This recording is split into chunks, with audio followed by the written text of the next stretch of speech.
अस्सलाम वालेकुम स्टूडेंट्स। इससे पहले अभी तक जो डिस्कस किया था तो टाइम डिपेंडेंट परटर्बेशन थ्योरी हमने स्टार्ट किया था। परटर्बेशन थ्योरी, फिर परटर्बेशन थ्योरी की टाइप को डिस्कस किया।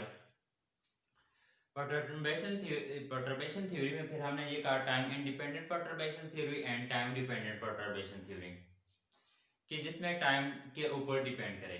टाइम डिपेंडेंट परटर्बेशन थ्योरी में दो केसेस आ रहे थे, केस 1 एंड केस 2। केस 1 में ये कहा था before time means t is less than 0। तो t इज लेस देन 0, उसके लिए हमने ये कहा था कि परटर्बेशन जो होगी तो ये क्या होगी, ये 0 होगी। एंड आफ्टर टाइम, जो कि आज का हमारा केस है, कि after times t is greater than 0, तो उसमें ये कहेंगे कि परटर्बेशन 0 नहीं होगी। अगर अलग कोई भी हार्मोनिक ऑसिलेटर है तो उसमें परटर्बेशन 0 नहीं होगी। तो डिस्कस करते हैं केस 2।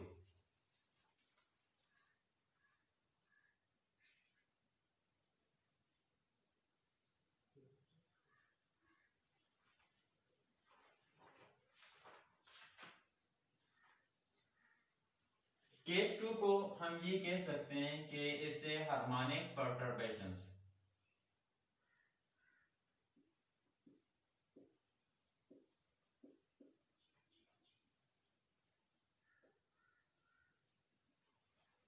इसे हार्मोनिक परटर्बेशंस कहा जाता है। हार्मोनिक परटर्बेशंस ऐसी परटर्बेशंस होती है जो कि चेंज हो विद रिस्पेक्ट टू टाइम, कि विद रिस्पेक्ट टू टाइम अगर इसमें कोई चेंज आ रही हो तो इसको हम हार्मोनिक परटर्बेशंस बोलेंगे। परटर्बेशंस टर्म जो है हैमिल्टोनियंस ऑफ द सिस्टम, तो उसमें परटर्बेशन टर्म, तो इसको ऐसे रिप्रेजेंट कर लेते हैं h प्राइम आर टी, या सिर्फ h प्राइम लिख लें। ये इक्वल होगी, दो केसेस हैं, दोनों केसेस को यहां पर मैं लिखता हूं। तो फर्स्ट ये आ रहा था is equal to 0। Equal to 0 किस टाइम होगा, बिफोर टाइम, तो when t is less than 0। और यही परटर्बेशन टर्म जो है, तो इसी परटर्बेशन टर्म को ये बोलेंगे कि ये 0 नहीं होगी, ये परटर्ब होगा सिस्टम किस टाइम, h प्राइम के आई, तो ये रिप्रेजेंट कर रहा है सिस्टम परटर्ब है, परटर्बेशन टर्म। तो ये अगर यहां पर लिखे हुए हार्मोनिक ऑसिलेटर या हार्मोनिक परटर्बेशन जो कि चेंज हो रही है विद रिस्पेक्ट टू टाइम, जब with respect to time change हो रही है तो इसके साथ हम ये लिखेंगे e power iota omega T plus e power minus iota omega T. तो इसमें टाइम क्या होगा आफ्टर, तो इससे हम ये लिखेंगे t इज ग्रेटर देन 0। अब ये दो इक्वेशंस आ रही हैं, ये केस 1 और ये केस 2 है। तो आज हमने जो डिस्कस करना है केस 2 को डिस्कस करेंगे। जो प्रीवियस हमने लेक्चर डिस्कस किया था केस 1, तो केस 1 में एक वैल्यू हमने फाइंड की थी और वो इक्वेशन नंबर 10 थी। इक्वेशन 10 ये थी a K of t is equal to 0 to infinity 0 to t h prime के I over iota h cut h prime के आई ऑफ t, इस तरीके से लिखे हुए, और साथ वहां पर e पावर आयोटा ओमेगा के आई, ओमेगा के साथ के आई जो है ये सबस्क्रिप्ट में है, ओमेगा के आई टी, ये इक्वेशंस थी। तो इसके साथ इंटीग्रल, तो ये डी टी, इसको अब हम इसमें वैल्यू पुट करेंगे। किसकी वैल्यू, अब ये वाली जो परटर्ब्स नहीं होगी मींस कि when t is less than 0, इसमें यहां पर हम 0 पुट करेंगे, तो ये वाली इक्वेशन जो होगी ये 0 हो जाएगी। लेकिन जब हमारे पास ये केस होगा when t is greater than 0, तो साथ यहां पर ये मेंशन कर लेते हैं when t is greater than 0, then this equation become is a k of t is equal to 0 to t h prime K, तो इसकी जगह पर h प्राइम के I of t over iota h cut और साथ e power iota omega t plus E power minus iota omega T, और इसके जब यहां पर वैल्यू पुट की है तो साथ एक्सपोनेंशियल्स की ये term E power iota omega के I T into D T. Now A के of T is equal to H prime के I over iota H cut 0 to T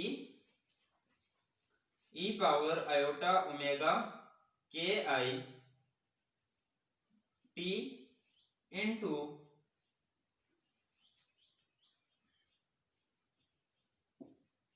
E power iota omega T plus E power minus iota omega T D T. अब दोनों की basis same है तो power add, तो जब power add करेंगे A के of T is equal to H prime के I over iota H cut, इसको इसके साथ मल्टीप्लाई करेंगे 0 टू टी, जब इसके साथ मल्टीप्लाई करेंगे ई पावर आयोटा ओमेगा के I T plus iota omega T, फिर इसके साथ plus E power iota omega के आई टी प्लस, तो यहां पर माइनस ई पावर तो iota omega T into D T. इन दोनों में आयोटा कॉमन है तो आयोटा कॉमन ले लें, ए के of T is equal to h prime k I over iota h cut 0 to t। अब दोनों में आयोटा कॉमन है, e पावर आयोटा ओमेगा के I T plus omega T, और second plus e power iota omega के I T minus omega T D T.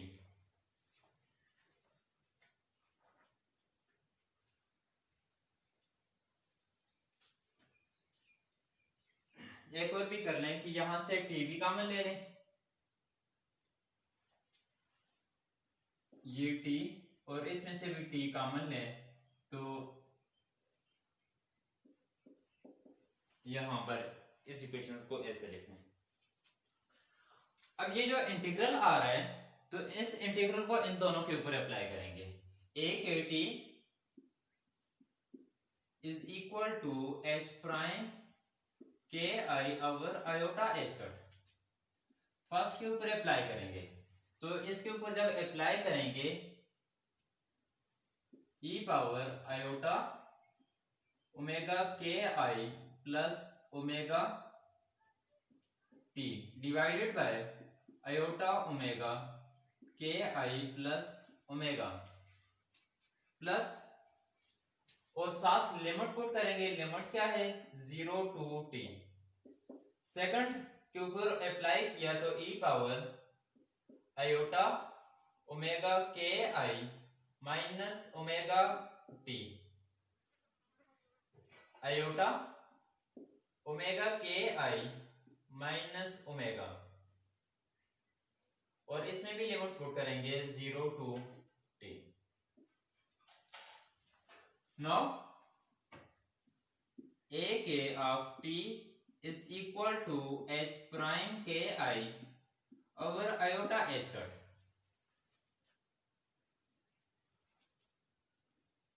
E power पहले upper limit फिर lower limit इसमें पुट करेंगे, upper limit iota omega के I plus omega, upper limit T में put करनी है तो टी की जगह पर यहां पर ये टी माइनस लोअर लिमिट, तो लोअर लिमिट जब यहां पर पुट करेंगे ई पावर आयोटा ओमेगा के आई प्लस ओमेगा तो 0 डिवाइडेड बाय आयोटा ओमेगा के आई प्लस ओमेगा प्लस, अब इसी तरीके से इसमें लिमिट पुट करेंगे ई आयोटा ओमेगा के I minus omega T minus E power iota omega के I plus omega into 0 iota omega के आई माइनस ओमेगा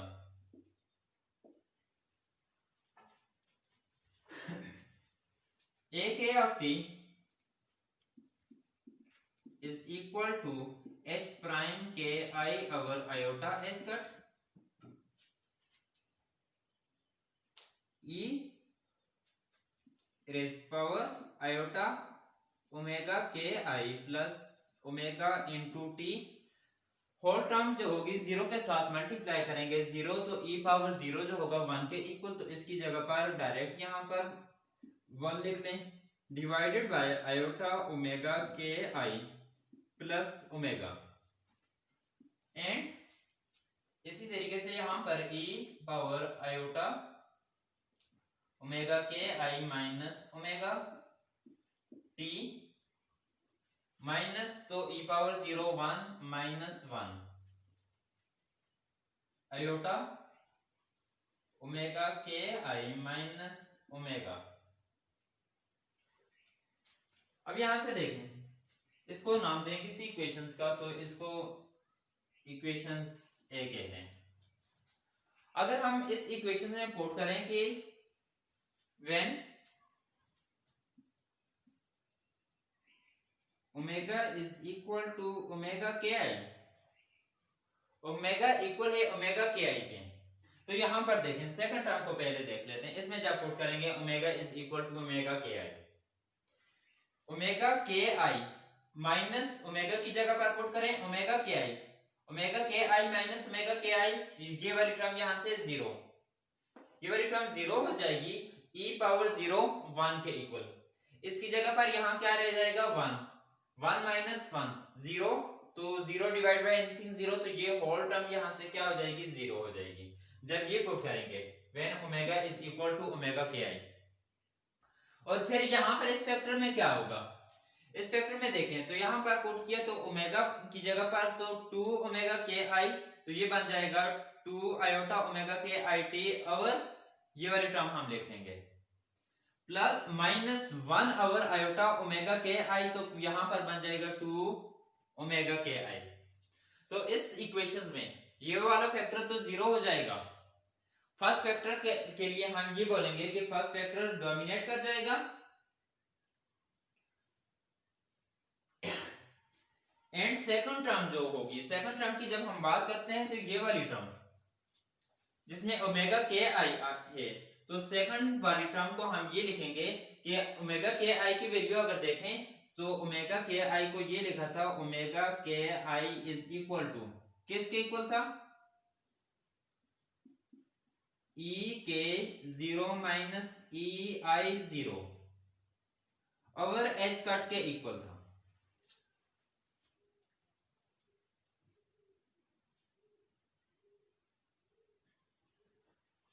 अब ये कहा है कि omega is equal to omega के आई, तो ओमेगा के आई की जगह पर पुट करें omega is equal to e k 0 minus e i 0 over h cut, इसको मल्टीप्लाई कर लें h cut omega is equal to e k 0 minus e i 0। Students अब ये जो इक्वेशंस आ रही है ना इंपॉर्टेंट है, इसको इक्वेशंस बी का नाम देते हैं। यहां पर देखें कि E के 0 ये रिप्रेजेंट कर रहा है energy of a system in a final stage, और ये इनिशियल स्टेज की एनर्जी को रिप्रेजेंट कर रहा है कि फाइनल, और I जो है तो ये इनिशियल को रिप्रेजेंट करेगा। अब इसमें देखें कि मैं ये कहता हूं कि 5 लेट्स सपोज हमारे पास x ये इक्वल है 5 माइनस 3 के, इट्स मींस कि ये 5 जो है तो ये ग्रेटर वैल्यू है।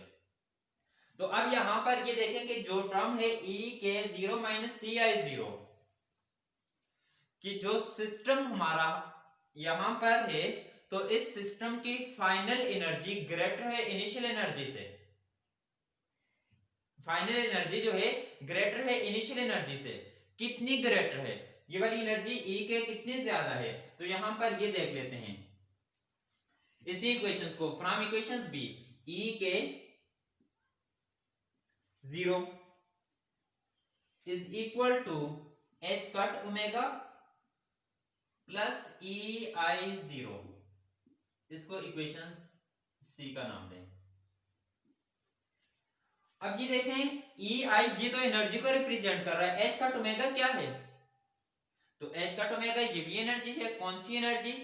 अब इसको देखते हैं कि h कट ओमेगा कौन सी एनर्जी है। फोटॉन जो है इलेक्ट्रोमैग्नेटिक रेडिएशंस, इलेक्ट्रोमैग्नेटिक रेडिएशंस तो ये एनर्जी पैकेट हैं। एनर्जी पैकेट की एनर्जी, ये जो एनर्जी पैकेट्स हैं इनकी एनर्जी क्या होगी? तो इसको हम ये लिख देते हैं E is equal to HF। इसी को 2 से मल्टीप्लाई भी करें और 2 से डिवाइड भी करें।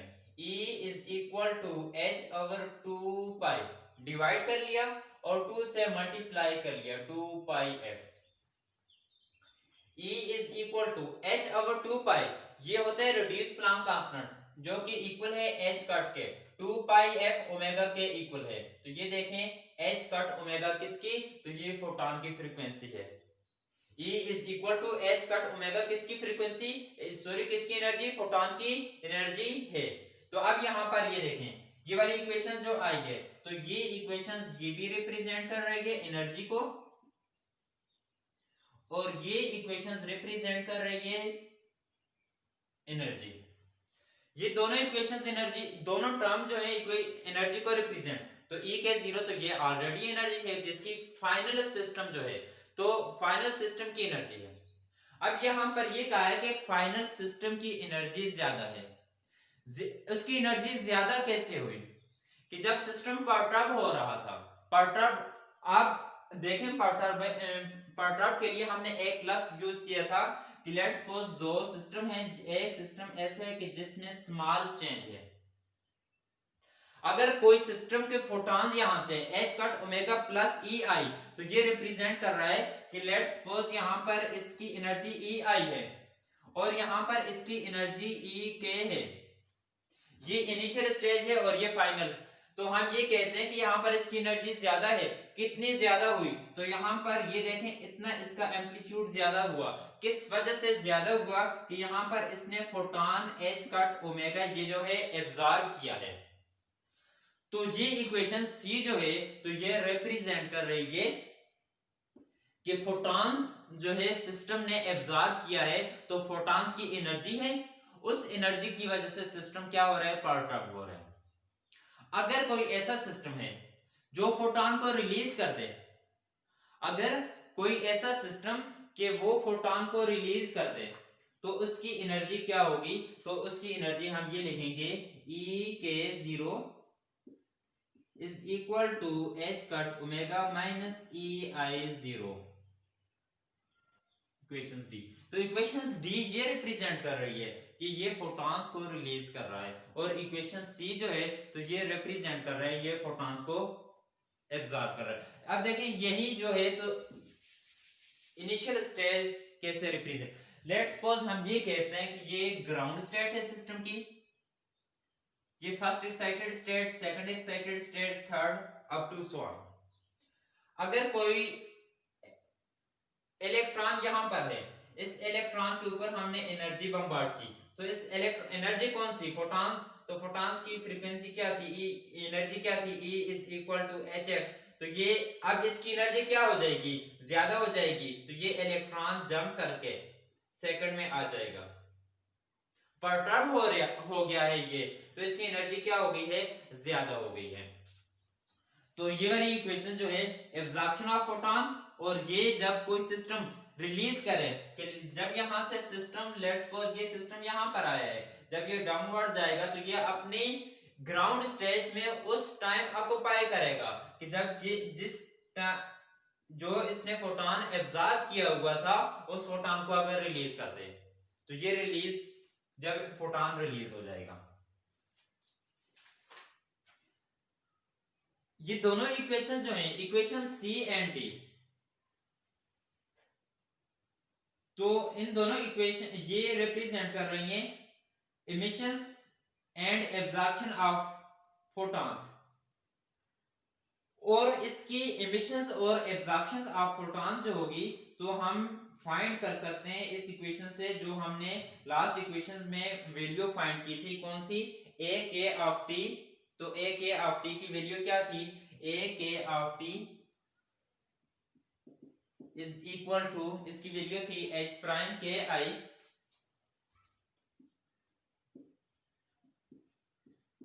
ई के 0 माइनस ई आई 0 और 1 minus iota H cut 1 minus E power iota over H cut E K 0 minus ई आई 0। इस इक्वेशन से हम इसकी एब्जॉर्प्शन ऑफ फोटॉन जो होगा तो उसकी प्रोबेबिलिटी, या जब फोटॉन रिलीज होगा तो उसकी प्रोबेबिलिटी कैसे फाइंड करेंगे, इसी का हम स्क्वायर लेंगे। जब इसका स्क्वायर लेंगे तो ये फाइंड भी किया हुआ था, P इज इक्वल टू ए के ऑफ टी। इसमें क्या करेंगे, इसे मैं ऐसे लिख लेता हूं, P इज इक्वल टू ए के ऑफ टी, और इसी का साथ ए के ऑफ टी इसका स्टेरिक, तो इसके स्टेरिक को इसके साथ मल्टीप्लाई करेंगे तो हम प्रोबेबिलिटी फाइंड कर सकते हैं। तो हमारा स्टूडेंट्स जो टॉपिक चल रहा था perturbation theory, start perturbation theory से किया। परटर्बेशन थ्योरी के बाद उसकी types time dependent and dependent, time independent को डिस्कस किया। टाइम इंडिपेंडेंट के बाद टाइम डिपेंडेंट को, टाइम डिपेंडेंट के डिफरेंट केसेस को डिस्कस किए। तो यहां पर परटर्बेशन थ्योरी जो है तो ये कंप्लीट हो जाती है। इसके बाद हम लास्ट टॉपिक परटर्बेशन थ्योरी में एक डिस्कस करेंगे ट्रांजिशन प्रोबेबिलिटी अंडर हार्मोनिक परटर्बेशंस। तो इसमें हार्मोनिक जो परटर्बेशंस है तो इसमें हमने ये कहा था कि फोटॉन्स एब्जॉर्ब या रिलीज, तो ये ट्रांजिशंस हो रही है, तो ये ट्रांजिशंस कैसे होगी, तो लास्ट इस टॉपिक को हम डिस्कस करेंगे। उसके बाद परटर्बेशन थ्योरी जो है तो ये कंप्लीट हो जाएगी।